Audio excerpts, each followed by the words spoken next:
And we're back with On the Record with Tiffany and Kevin, and it's just me and Reg. Um, that was a really great interview with Dr. Wesson. Yes, yes. I I, like that. whenever we're talking about kidney disease, lifestyle to me is probably equal to early detection. Mm-hmm.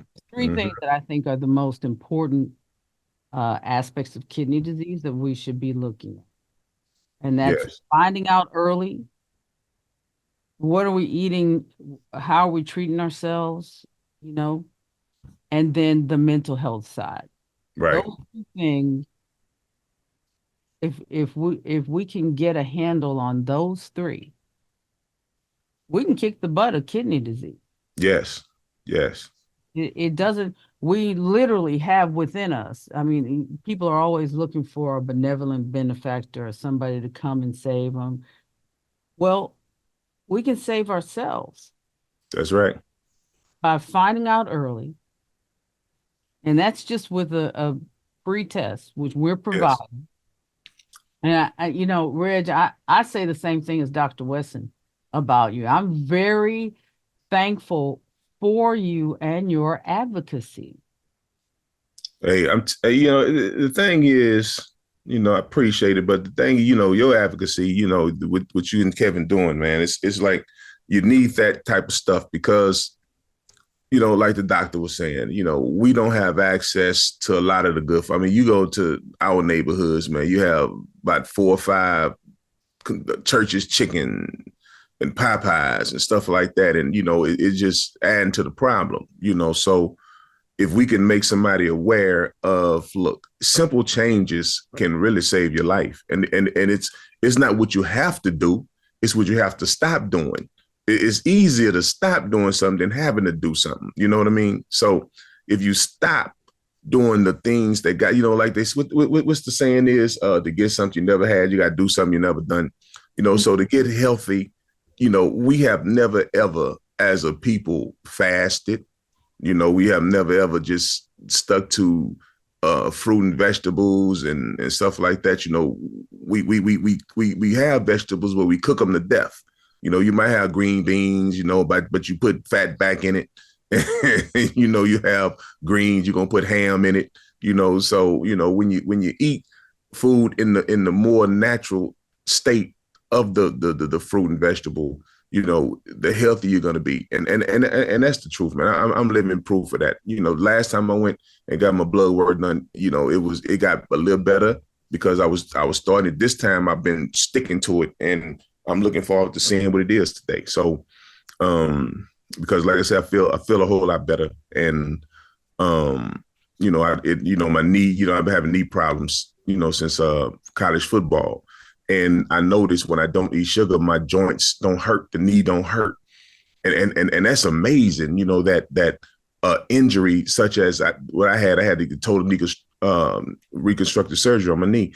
But when I cut the sugar out, it don't affect it just makes it feel like it's normal now. I don't have a lot of sugar in my joints to make you feel achy and all that kind of stuff. And it's easy to stop, but then again, it's real hard to stop because we've been doing it all our lives. Well, no, I want to tell you that you've said that to me several times. So let me tell you what that inspired in our team over here. We started looking for what are the programs that address this. And so we found, and you'll see this in where we're located. There's a place called Chicho Boy, Mm-hmm. and it is a it's a little food market, and it's all fresh fruits and vegetables. They have Mm-hmm. some other things in there, but the vast majority of it is fruits and vegetables. And so what they offer is to people who have EBT cards, so who are receiving some government assistance for their Mm-hmm. food, they get their fruits and vegetables 2 for 1. So every Oh, time they really? use a card, they pay half the price of the fruits and vegetables listed. So they can get apples and oranges for, $1. Oh, that's cool. All of the cost is half. Yeah. Um, Same thing. There are several programs like that, and it's good fruits and vegetables because I went over. I was like, I try to be like Columbo out there looking, trying to see what. You showing your age now, talking about Columbo. Go ahead. And so, I went over there. Like I've been going to Chicho Boys and buying their all. I've literally bought some of all of the produce there, Mm-hmm. gone home and cooked it for my family to make sure that what people were getting was the same Right. quality as what they're getting. I actually feel like the produce there is just as high quality as at any grocery store Mm-hmm. uh in Texas. And it's the access Yes. to those groceries because it's located in 78207. That's the Mm-hmm. one of the poorest zip codes in San Antonio. And just looking at that particular model, in terms of what people can access and eat, how can they incorporate more fruits and vegetables? Well, if your money is if you got $60 in food stamps and instead of uh buying whatever, you can get $120 in fruits and Oh, vegetables. wow. That's pretty good. What? That's a big change. That's a big, Yes. big Pretty difference. good. So, you've got for the government doing a good thing by the people in terms of promoting healthy eating. They Mm-hmm. point people in the direction of, hey, here's an opportunity to do something better for your family and feed them Yes. in And, a and better you can head way. it off. You can head off a lot of the medicine with if that food could be your medicine. You know what I'm saying? We have farmers markets out here and I'm pretty sure they have farmers markets out. They have an app on your phone you get called Farmers Market, something to tell you where all the farmers markets are around your neighborhood or in the city or all over the country. So sometimes farmers market you can get real good deals on some of the food and fruit and vegetables that they have out there, and they have all kinds of things. So you get your stuff from there, and you're getting whole food, whole vegetables without the pesticides and but any form of fruit and vegetables is going to do your body a whole lot better than what we've been putting in it. So What made let's you say decide you were gonna commit? you know I talked on and off about it, and I do it for some time, but now that I really said, okay, I want to really see the difference that this is going to make in my body. I said, okay, I'm going to stop all the carbs. I remember I wasn't eating meat, but I was eating a lot of other stuff with the meat. So now I said, okay, I'm going to eat meat, and I'm going to eat, the vegetables, and I'm going to eat the fruits around myself with the good stuff. And I'm going to see what it's going to do. So that's why I'm looking forward to this blood work. But I know it have changed because I don't have to take as much medicine now that I had to take. So when you cutting medicine out, you're doing something good because you don't need that medicine to help you no more. And I'm like, wow, yeah, They're the ones yeah. weaning you off, right? And it You're was not weaning yourself. the insulin is like it's so amazing that I don't have to take that much. I was taking the same, and I'm noticing, man, I'm going all day feeling weak and tired, and I'm like, wow, man, my sugar got down like 40. If you get to 40, that's like low, man. One time yesterday, it got to where it just said low. It didn't even have a number. It got that low. So now I have to make an adjustment, man. I'm like, well, I don't need to take this injection. I don't need to take that injection. I just take this one instead of taking 10. I'm gonna have to cut it down to 7. I was taking this thing. I'm going from 30 units a day to 7. You know what I'm saying? A drastic change in about like a week and a half, a drastic change. And I'm like, man, just think, if I keep doing this, I might not even have to take insulin at all. Because the stuff that I eat now, I don't have to look at my phone and know that, okay, because say for instance, if I take insulin, my sugar's at 110 and I eat a meal, normally a meal that I eat, it'll get up after I eat about 5, 10 minutes later, I'm up to from 110 to maybe 240. Way high. Sometimes 300, way high. Now, if my stuff is at 110, I can't take that 10 units before I eat, because if I do, the stuff that I eat is not going to raise it up. So when I eat, I might eat chicken and say some green beans, broccoli or whatever, vegetables with it. Man, my sugar's still coming down. It's gonna start coming down, and that's without taking the 10 units before each meal. So if I was to take that 10 units, that's what I was doing. I was taking the 10 units. I'm like, why I'm taking this, man? Because my sugar is not high now. So now I have to cut down. So that's what I know. That's what I found out. I'm like, hey, man, it's this food is working just like medicine to me. So that made me realize, man, okay, well, I ain't got to be taking on, have to take all this medicine. And, now hopefully I can get rid of the blood pressure medicine and the cholesterol medicine and all that other stuff just by my diet. And still eating the stuff that I like, because I do like chicken. I do like, have a steak every now and then or some barbecue. I love barbecue. And I can eat all that because meat does not make my sugar go up at all. At all. It was, I think sometimes when people become vegans and vegetarians, you eat way more carbs than you're supposed to eat. So that is really damaging your body, is damaging, if you're diabetic, you say you're a vegan, you're not going to eat just vegetables. You're going to say, well, I can have bread, I can have pasta, I can have, this and all these carbs. You're going to be putting on weight and your sugar's still going to be going up. So junk food within every type. Yeah. Oh, yeah. Oh, yeah. But I guarantee you, meat doesn't make your sugar go up at all. I know that for a fact. So I can eat a whole cow. My sugar will not move an inch. So your statement, food is medicine. Yes. That's part of what we're doing here. Like the group that we're combining with and putting on the early detection screenings with this weekend, the African Methodist Episcopal Church, the AMEs.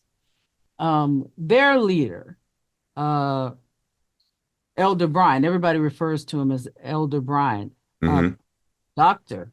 Elder Brian.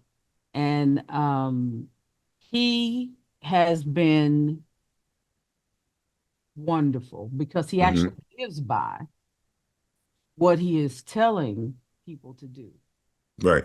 Him and his wife, who is also Reverend Brian. So they both live by food is medicine. And so yes. lower their salt intake. He is the first pastor I have ever seen tell everybody no fried chicken. Yes. There will be no serving of fried chicken at anything at this church. And when I tell you, it turned the place out like people were mad. You would have thought somebody come no in fried chicken in this church. Because cutting out fried food was not something that people wanted to hear, because they're so accustomed to, we're also accustomed to eating fried food. Big time. Really good. You're going to find the churches on every corner in the hood. Yeah. There's fried chicken, fried fish, fried everything. Everything got to be fried. Can be fried. Yep. The Asian fish markets out here, they fried up for you real good and crispy too. it's happening, and it's happening at our churches in the hall after church, Yeah. So when he did that, when he said it, people listened. Okay. And so the next time they had an event, they had a few events, and then they get to an event and they trying to serve up some fried chicken. He said, Oh yeah. you take the chicken and you bake it, but you're not gonna fry it. Yeah, you can bake it. Yeah, bake that bad. Same good, just as good. Bake it And up. he stopped him. Yeah, But he started this program called Food is Medicine. And we've seen food is medicine programs all over. We do yeah, a yeah. program.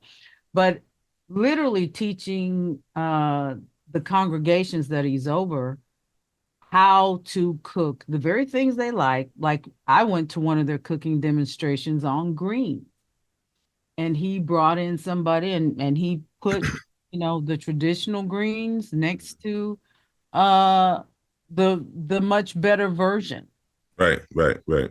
your version. And I will tell you that right there doing that, he took a stand for people's health and converted folks. He also put in some gardens Mm-hmm. at each one of those churches and harvested the vegetables and gave them Mm-hmm. Mm-hmm. the people in the neighborhoods and stuff. I mean, Yes. just living by that. So that was why we chose that particular set of congregations to work with, because in terms of getting out, we always say we're out in these streets doing Yeah. Yeah. the, Right. Right. doing the Right. work. Well, you can talk about needing to do something about kidney disease, but it's different when you're actually getting out in the streets and making sure that Yes. people have what they need. Right. Right. Right. So when we were out in the highways and byways, we constantly kept running up on these. Yeah. Seeing them everywhere. There's one brother and his wife. Yes. They're everywhere. Yes. Yes. Yes. Yes. So Yes. That's Elder, it. Elder and Reverend Brian, uh, the two of them. Now, is that the Reverend that had the kidney issue? No, that's That's not. not the He, one. in Okay. fact, he knows the Reverend that had the kidney Okay. transplant. He was Okay. one of the Okay. ones that was like, "Hey, talk to him Yeah. and help him out. He's a great guy." He was one of Yeah. the ones who he was actually one of the first people that talked to me about the other pastor that Mm-hmm. you're talking about. So Mm-hmm. yeah, Elder Brian has always, he's just there Yes. doing what's right in terms of the entire concept of Right. what are you eating? What are the social determinants of health that are affecting people? They Mm-hmm. also work with the mental health side. So the whole gamut of uh, of of how to address kidney disease. Because we touched on that with Don. It's You have to take a holistic approach and not simply one thing. Oh, we'll just find the disease. Well, when you find Yes. the disease, what's next? We've got to have an entire plan laid out, and we do. And to see people who are like-minded, Mm-hmm. that has been just phenomenal. So I'm excited because this is a historic moment. And that's tomorrow. Y'all doing the event tomorrow for the. The event is Saturday. Oh, It's it's Saturday. It's that because I thought you said now what's happening tomorrow, October 4th.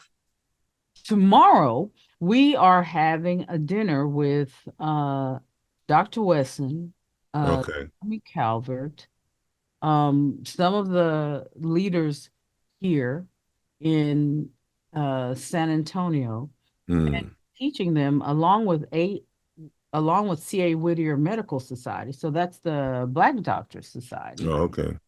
Um, them about the genetic alleles that lead to kidney disease and early detection and the lifestyle changes that one can make, because they're going to Mm-hmm. help. And this is a kickoff. So it's Mm-hmm.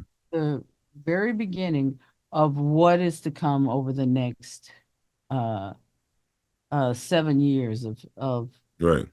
Kidney Foundation and what we're doing in the community.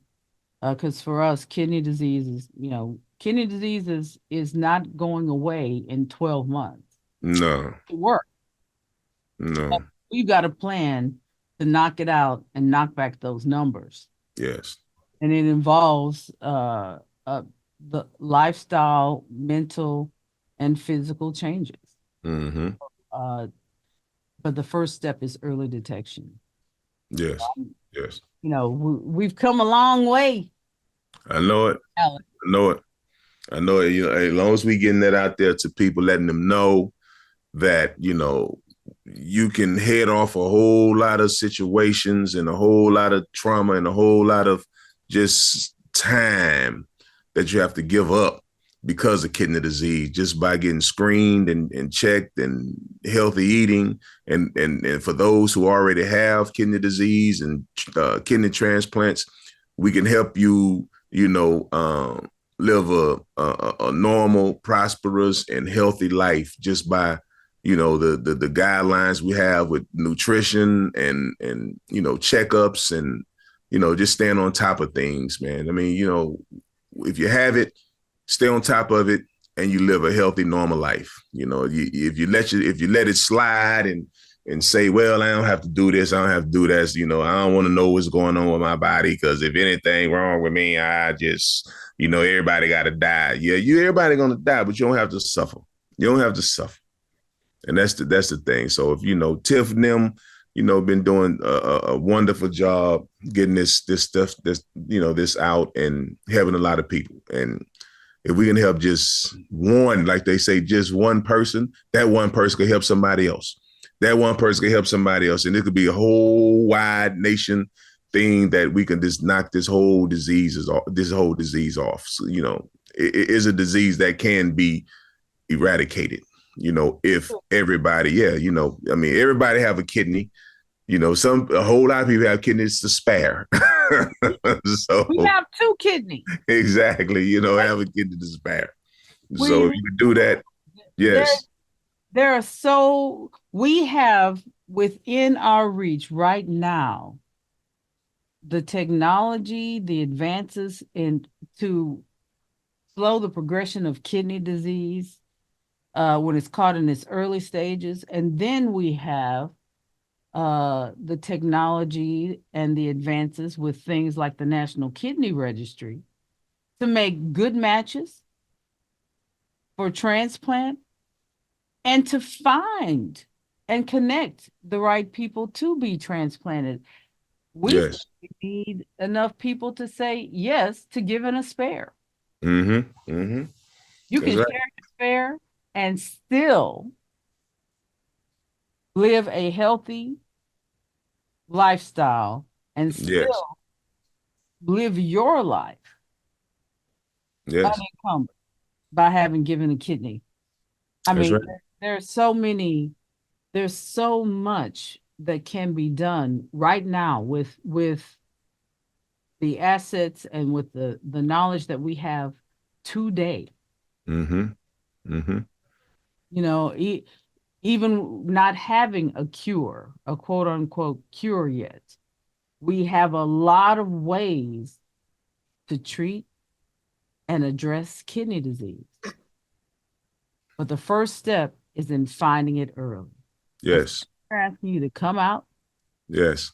Check out what we're doing at Beasley Brown Community Center and get your kidneys checked. Get screened. I mean, if you're around the house and you're urinating a lot, that's, that could be a sign of diabetes. If you're not urinating enough, that could be a sign of, kidney problems. So when your body is talking to you, listen to your body. I mean, if you're feeling tired, if you're feeling not yourself, go get checked for anything. Just go get checked. Don't just assume that, this will pass. It's a pass. If it haven't passed in a week, it'll pass next week. Yeah, now go get checked, because the early detection, you can knock out a whole lot of situations, a whole lot of problems. You can alleviate a whole lot of stress for yourself. Early detection. So that's what they're doing out there, letting people say, okay, You know, my uncle walked around all this for a long time with high blood pressure. Didn't know. And he went to get a checkup one day, found out his kidneys was shot, but he wasn't, he always believed that, no, I ain't gotta worry about, I'll be all right. I just exercise, I just do this, I just do that. Sometimes you gotta go get checked. Sometimes you have to, let the doctors do what they do. That's what they're here for. So, Come out to Beasley Brown Community Center October 5th from 10 to 2 and get your kidneys checked. You'll be there you glad. go. We'll be there with you. We will help you walk through this process. Um, and you've been listening to On the Record with Tiffany and Kevin. Thank you, Reginald. Thank you, girl. I'm glad we back on the scene with the wrecking machine. That's right. All right, y'all. Have a great All right. day.